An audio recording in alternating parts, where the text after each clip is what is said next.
दोस्तों, अगर आज आप एक अच्छी लाइफ जी रहे हैं, आपके पास एक अच्छी जॉब है जहां से आपको अच्छी खासी सैलरी भी मिल रही है, तो आपको ये लग रहा होगा कि अब तो लाइफ सेट है, अब तो फ्यूचर में भी मुझे कोई दिक्कत नहीं आने वाली। लेकिन क्या ये सच है? सच कहूं तो ज्यादातर लोग अपने भीतर यही गलतफहमी बैठा लेते हैं। वो ये गलतफहमी पाल लेते हैं कि अब उन्हें फ्यूचर में कोई भी दिक्कत नहीं आने वाली। और सच कहूं तो हमारी लाइफ अनप्रिडिक्टेबल है। मतलब कि जैसा हम चाहते हैं वैसा हमारे साथ नहीं होता, और जैसा हम नहीं चाहते वैसा हमारे साथ अक्सर ही होता रहता है। हम ये नहीं जानते कि अगले पल क्या होगा, हम ये नहीं जानते कि हमारे साथ कल क्या होने वाला है। चलो इसे एक छोटे से उदाहरण के तौर पर समझते हैं। मान लो रामू नाम का एक आदमी है जो एक बहुत अच्छी कंपनी में मैनेजर की पोस्ट पर है, और मैनेजर की पोस्ट तो काफी अच्छी मानी जाती है। रामू को 1 लाख रुपया महीने की इनकम भी मिलती है, और ऐसे देखा जाए तो रामू की लाइफ अब बहुत अच्छी चल रही है, वो इससे बहुत खुश है। लेकिन रामू के जो कलीग्स हैं वो उसे सलाह देते हैं कि अब तो तुम एक अच्छी सी कार ले लो, कब तक इस तरह से क्यों बाइक पर घूमते रहोगे, वैसे भी तुम्हारी ये बाइक बहुत पुरानी हो गई, और तुम्हारी सैलरी के हिसाब से अब तो तुम पर कार ही सूट करती है। जब तुम इस बाइक पर आते हो तो तुम्हारा कोई इंप्रेशन भी नहीं जमता। पैसा तो तुम्हारा लगेगा, पर तुम एक बार जब कार के मालिक बन जाओगे तो यहाँ के लोग क्या, पूरा शहर तुम्हारी तारीफ करेगा। ये बात रामू के माइंड में बस जाती है। अब रामू ने दिन रात कार के बारे में सोचना शुरू कर दिया। साथ ही वह सारी जानकारी भी इकट्ठा करने लगता है, और फिर उसे पता चलता है कि इस सारे प्रोसेस में 20 लाख रुपए का खर्च आएगा। पहले तो वो इतना बड़ा अमाउंट सुनकर थोड़ा सा हिचकिचा गया, फिर उसने कुछ सोचा, लेकिन बाद में उसके कलीग्स की कही हुई बातें उसके माइंड में घूमने लगी, और देखते ही देखते वो आखिरकार कार बाई करने के लिए राजी हो गया। अब रामू के पास इतना सारा पैसा तो एक साथ में था नहीं, इसलिए रामू ने अपने घर के पेपर्स वगैरह लिए और बैंक चला गया। वहां पर उसने 20 लाख रुपए का लोन उठा लिया और वो कार खरीदने पहुंच गया। कार खरीद कर वो बहुत खुश था, और साथ ही साथ उसके मन में ये भी चल रहा था कि इतनी अच्छी जॉब तो है ही, आखिर ये जॉब कहाँ जाने वाली है, और साथ ही अगर मैं थोड़ा सा ओवर टाइम कर दूंगा तो मुझे और अच्छे पैसे भी मिल जाएंगे, जिससे मैं जल्द ही ये सारा लोन चुका दूंगा। और इसी दौरान एक दिन कंपनी के हेड ने कंपनी में चल रहे काम का जायजा लिया, और उसे पता चला कि कंपनी में काम करने वाले कुछ लोग एक्स्ट्रा ओवर टाइम के चक्कर में क्वालिटी वर्क नहीं दे रहे हैं। जी हाँ, आप बिल्कुल सही सोच रहे हैं, इसमें रामू का नाम भी था। दूसरे ही दिन कंपनी के हेड ने रामू को अपने ऑफिस में बुलाया और कहता है, मैं देख रहा हूं कि आप लोग ठीक से काम नहीं कर रहे, आपका काम कंपनी के लिए फायदेमंद नहीं है, लेकिन फिर भी कंपनी आपको पैसे पे कर रही है। हेड के इतना ही कहने पर रामू अब समझ चुका था कि उसकी जॉब अब खतरे में पड़ चुकी है, और जैसा उसने सोचा था बिल्कुल वैसा ही हुआ। 15 दिन के अंदर अंदर उसे एक ऐसा प्रोजेक्ट ढूंढने को कहा गया जो कंपनी के लिए ज्यादा प्रॉफिटेबल हो, और यदि रामू ऐसा नहीं कर पाया तो उसे कंपनी की ये जॉब छोड़नी पड़ेगी। 35 साल का रामू अब अचानक ही बहुत ही बुरी स्थिति में आ चुका था। अब उसके पास केवल 2 ही रास्ते थे, या तो वो 15 दिन के अंदर कोई ऐसा प्रोजेक्ट लेकर आ जाए जिससे कंपनी को बहुत ज्यादा फायदा हो, या फिर वो अपनी जॉब छोड़कर कोई और जॉब पकड़ ले और वहां से अपनी एक नई जिंदगी शुरू करे। और रामू ने जो सबसे बड़ी गलती की थी वह यह थी कि रामू के पास जब अच्छे खासे पैसे आ रहे थे तो रामू को लग रहा था कि अब मेरा फ्यूचर सेट है, अब मैं फ्यूचर प्लानिंग क्यों करूं। इसलिए उसने ना तो कभी सेविंग की और ना ही कोई इन्वेस्टमेंट। रामू ने कभी इन चीजों पर ध्यान ही नहीं दिया, और ऊपर से उसने 20 लाख रुपए का लोन भी उठा रखा था, और वो भी सिर्फ एक जॉब के भरोसे। तो यहाँ पर हम ये कह सकते हैं कि रामू सिर्फ एक जॉब के भरोसे अपने आप को फाइनेंशियली फ्री समझ रहा था। लेकिन अब रामू के पास केवल 15 दिन का ही समय था। लेकिन अब रामू को यह समझ नहीं आ रहा था कि आखिर वो क्लाइंट कहां से लाए, आखिर वो प्रॉफिटेबल प्रोजेक्ट कहां से लाए। और देखते ही देखते 15 दिन बीत गए, और आखिरकार रामू को उस जॉब को छोड़ना ही पड़ा। लेकिन अब रामू के पास सेविंग के नाम पर कुछ नहीं था, और साथ ही उसने 20 लाख रुपए का लोन ले रखा था। इसलिए अगले ही दिन उसने अपने रिज्यूम में अपडेट किया और फिर से काम ढूंढने के लिए निकल पड़ा। करीब एक हफ्ता भटकने के बाद आखिरकार उसे एक जॉब मिल ही गई, लेकिन यहाँ पर उसकी सैलरी आधी से भी आधी थी। इस वजह से उसके घर का खर्च भी बहुत मुश्किल से निकल पा रहा था। अब रामू के पास इतने भी पैसे नहीं बच पा रहे थे कि वो अपनी कार में पेट्रोल डलवा सके, जिसके चलते रामू ने उस कार को केवल 2 लाख रुपए में बेच दिया। लेकिन अब भी रामू के सर पर एक बहुत बड़ा लोन था और वह इसमें उलझ कर रह गया था। उसे समझ नहीं आ रहा था कि वो क्या करे, कैसे इस लोन को चुकाए। दोस्तों, इस उदाहरण से मैं आपको बस इतना ही समझाना चाहता था कि कुछ लोग अपने आप को वो समझ लेते हैं जो वो हैं ही नहीं। इसे अगर कुछ अलग शब्दों में कहा जाए तो कुछ लोग अपने आप को फाइनेंशियली फ्री मानने लगते हैं, जबकि वो केवल फाइनेंशियली सिक्योर हैं। उन्हें तो ये तक नहीं पता कि फाइनेंशियल फ्रीडम पाने के लिए कितने स्टेजेस को पार करना होता है और अभी वो कौन से स्टेज पर हैं। वहीं पर गाइस, अगर मैं आप लोगों से भी ये सवाल करूं तो शायद आप भी इसका जवाब नहीं दे पाएंगे, क्योंकि आपको भी ये नहीं पता कि आप फाइनेंशियल फ्रीडम के किस स्टेज पर हैं, क्योंकि ये एक ऐसी चीज है जिसे अधिकांशतः लोग समझ ही नहीं पाते। लेकिन दोस्तों, अगर आप ये छोटी सी वीडियो पूरा देखते हो तो मैं आपसे वादा करता हूं कि आपको इस वीडियो में बहुत कुछ सीखने को मिलेगा। आज आपको ये भी पता चल जाएगा कि आखिर असली फाइनेंशियल फ्रीडम होती क्या है, और आप ये भी जान पाओगे कि इस समय में आप किस पोजीशन पर हो और अब आपको आगे क्या करना चाहिए जिससे आप फाइनेंशियली फ्रीडम पा सके। तो चलिए बिना टाइम वेस्ट किए जल्दी से शुरू करते हैं। तो दोस्तों, पहला स्टेज है फाइनेंशियल डिपेंडेंसी। ये फाइनेंशियल फ्रीडम की सबसे पहली स्टेज है और इस स्टेज में आप कोई भी अर्निंग नहीं कर रहे होते। जाहिर सी बात है, जब हम टीनेजर होते हैं तो हम दूसरों पर डिपेंड होते हैं, जैसे कि अपने माता पिता पर।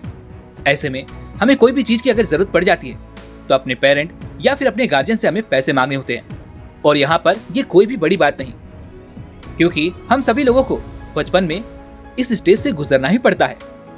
लेकिन जैसे जैसे हम बड़े होते जाते हैं, हम अर्निंग करते हैं, हम पैसे कमाने लगते हैं, और कुछ लोग काबिल होने के बाद भी इस स्टेज को छोड़ नहीं पाते, खासकर भारत में, क्योंकि भारत में ज्यादातर लोग जॉइंट फैमिली में रहते हैं और इसी कारण इस देश में ज्यादातर लोग पूरी जिंदगी कमा लेने के बाद भी फाइनेंशियल प्लानिंग या इन्वेस्टिंग जैसी चीजों पर ध्यान ही नहीं देते।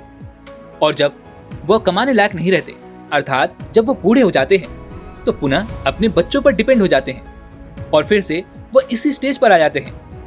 मतलब कि वो इसी स्टेज से शुरू करके वापस इसी स्टेज पर रह जाते हैं और फिर से उन्हें छोटे मोटे खर्चों के लिए अपने बच्चों पर डिपेंड होना पड़ता है। लेकिन अगर आप एक टीनेजर हैं या फिर अपने 20s में हैं, तो आप भी अपने आप को इसी स्टेज पर पा रहे होगे। लेकिन अगर आपने जल्दी नहीं की और इस स्टेज को नहीं छोड़ पाए, तो फ्यूचर में आपको बहुत सारी परेशानियों का सामना भी करना पड़ सकता है, क्योंकि अब आपको आगे बढ़ने की जरूरत है। आपको अपनी अर्निंग के बारे में सोचना चाहिए, आपको पैसे कमाने के बारे में सोचना चाहिए। दूसरा स्टेज है फाइनेंशियल सॉल्वेंसी, और इसे हम सर्वाइवल स्टेज भी कहते हैं। इस स्टेज में आप थोड़ा बहुत पैसे कमाना शुरू कर चुके हो, लेकिन अभी भी आपकी इनकम इतनी ज्यादा नहीं है कि आप अपने एक्सपेंसेस अफोर्ड कर सकें। मतलब कि आप जितना भी कमाते हैं वो केवल आपकी बेसिक नीड में ही खत्म हो जाते हैं, जैसे कि खाना, पीना, कपड़े।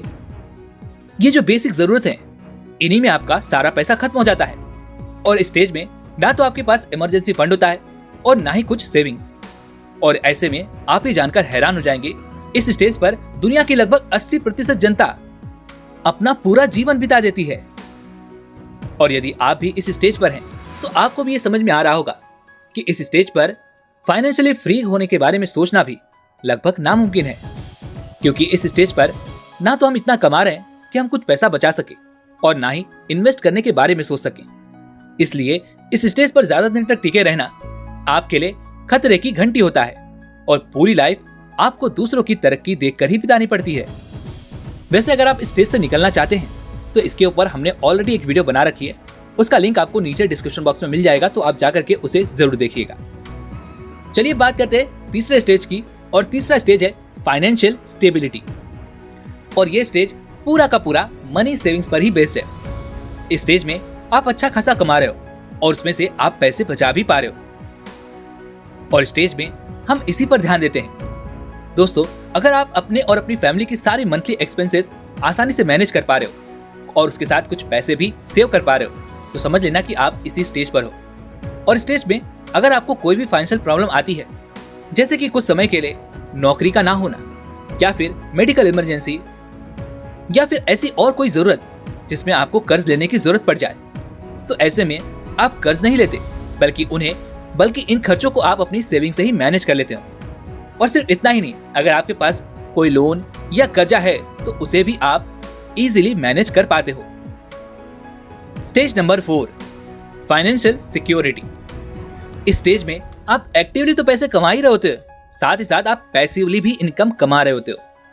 जी हाँ, अगर आपके पास 2 या 3 एसेट्स हैं जो आपके मंथली एक्सपेंसेस, किसी भी प्रकार की इमरजेंसी या फिर आपकी रिटायरमेंट को कवर करने का पावर रखते हैं, और ना ही आपने कोई लोन या कर्जा ले रखा है, और ऐसी अवस्था में आप अपना सारा खर्च तो चला ही रहे हैं, साथ ही साथ उन चीजों को भी आप आसानी से खरीद पा रहे हैं जिनकी आपको इच्छा होती है। और इस स्टेज में रहने वाले लोगों के पास कम से कम 2 या 3 इनकम सोर्सेस तो होती ही हैं, जिनमें से 1 या 2 पर वो एक्टिवली काम कर रहे होते हैं, तो बाकी की 2 या 3 उनके लिए पैसिवली इनकम जनरेट कर रही होती है।